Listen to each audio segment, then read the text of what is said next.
मसीह की मुनादी का आगाज तौबा से है। और याद रखें, हम यीशु मसीह को बादशाहों का बादशाह कहते हैं, खुदावंदों का खुदा कहते हैं। तो मेरे अजीजों, लाजम है कि हम उसकी बात को फॉलो करें।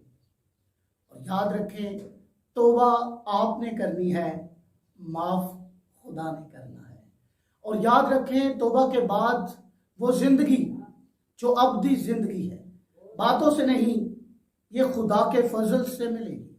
तौबा करने के बाद आप देख सकते हैं कलाम मुकद्दस के अंदर कि आसमान की बादशाही नजदीक आ गई है।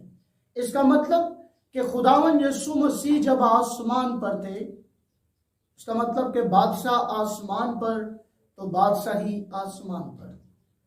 जब वो नजदीक आ गई आसमान की बादशाही, उसका मतलब कि खुदावन यीशु मसीह और उसका कलाम आपके करीब है।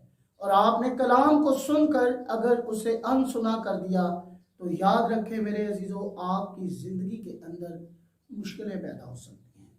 हम तौबा करने के बाद खुदा को अपनी ज़िंदगी के अंदर अपना शख्सी निजात दहिंदा कबूल कर सकते हैं। और याद रखें, तौबा करने के बाद खुदा आपकी ज़िंदगी के अंदर आएगा।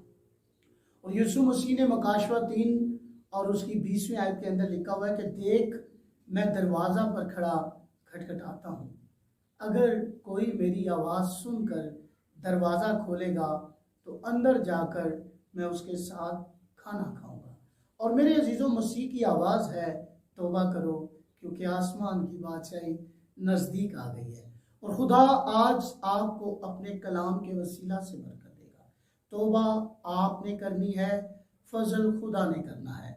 और तौबा के बाद इसका मतलब कि खुदा आपको रास्तबाज बनाना चाहता है। और याद रखें, खुदा जो है वो उसने अपने इकलौते बेटे को भेजा है, यीशु मसीह। और याद रखें, जब तक मेरे अजीज़ों आप मसीह को अपनी ज़िंदगी नहीं देते, आप वही पुरानी ज़िंदगी जी रहे हैं, गुनाह आलूदा ज़िंदगी, जिसके अंदर आप फंसे और धंसे हुए हैं। अगर आप चाहते हैं गुनाहों से रिहाई, निजात, तो पतरस ने भी इस बात पर बाखूबी जोर दिया है। अमाल 3 बाब उसकी 19वीं आयत के अंदर आप देख सकते हैं, बड़ी प्यारी बात।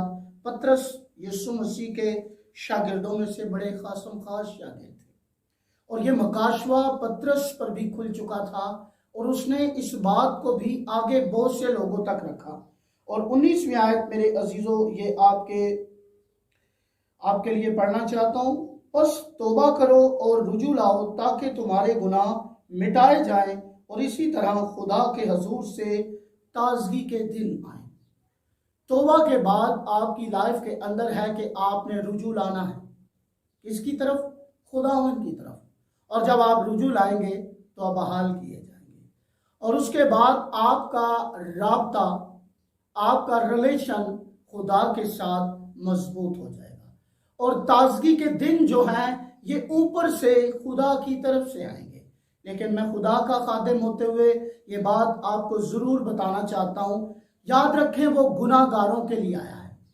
समझने की बात है, सीखने की बात है कि वो गुनाहगारों के लिए आया है। बाइबल में लिखा है कि इब्ने आदम खोए हुओं को ढूंढने और निजात देने के लिए आया। वो गुनाहगारों के लिए आया, लेकिन याद रखें, वो गुनाहगारों के लिए आया है और किसी गुनाहगार को आसमान की बादशाही में लेकर नहीं जाएगा जब तक गुनाहगार तौबा करके अपनी जिंदगी खुदावन को नहीं देता। आज बहुत से लोग हदिया देते हैं, शुक्रगुजारियां करते हैं, बहुत कुछ खुदा के लिए करते हैं, लेकिन याद रखें, खुदा चाहता है आप तौबा करके एक नई जिंदगी का आगाज करें। और ये जिंदगी कैसी है? पतरस इस बात पर बहुत ज्यादा जोर दे रहा है, बस तौबा करो और रुजू लाओ ताकि तुम्हारे गुनाह मिटाए जाएं और खुदा के हजूर से ताजगी के दिन आए। ये ताजगी के दिन क्या है मेरे अजीजों? ताजगी के दिन खुदा की फ्रेश इनाउंटिंग ब्लेसिंग, बरकत, उसका हाथ, उसका फजल, आप जहां कहीं जाएं खुदा की कुदरत आप पर साया करेगी। याद रखें, तौबा के बाद कैसी जिंदगी है? बाइबल बताती है कि इसलिए जो मसीह यीशु में है वो नया मखलूक है। देखो, पुरानी चीजें जाती रही, सब कुछ नया हो गया। ये उन लोगों के लिए जिन्होंने तौबा की है। और याद रखें मेरे अजीजों, अगर आप तौबा नहीं करते तो आसमान देख सकते हैं, आप यीशु के नाम को सुन सकते हैं, लेकिन आप मसीह की बादशाही में दाखिल नहीं हो सकते। अगर आप किसी भी ऐसे गुनाह में मुब्तला हैं, जिंदगी बसर कर रहे हैं, तो उसका मतलब है आपने अभी तक तौबा नहीं की। आपने अपनी जिंदगी का बहुत सारा वक्त गुनाह के अंदर और बुरे कामों और बुरी ख्वाहिशों के अंदर जाहिर कर दिया है। और याद रखें, आप बाइबल मुकद्दस को पढ़ते हैं, मेरा ईमान है कि जितने लोग आज सुन रहे हैं कलाम को पढ़ने वाले लोग हैं। और याद रखें, जब तक मेरे अजीजों आप अपनी जिंदगी यीशु मसीह को नहीं देते, आप खतरे में जिंदगी जी रहे। तौबा करने के बाद आसमान अस्तिस्ना के अंदर लिखा है 28 के अंदर, आसमान जो उसका अच्छा खजाना है वो तेरे लिए खोल देगा। आसमानी बरकतें मसीह खुदावन के नाम से आपकी जिंदगी और आपके घराने में जारी होंगी। खुदा आज आपको इस कलाम के वसीला से बरकत दे और आप तौबा करके एक नई जिंदगी का आगाज करें, यीशु के नाम से, आमीन।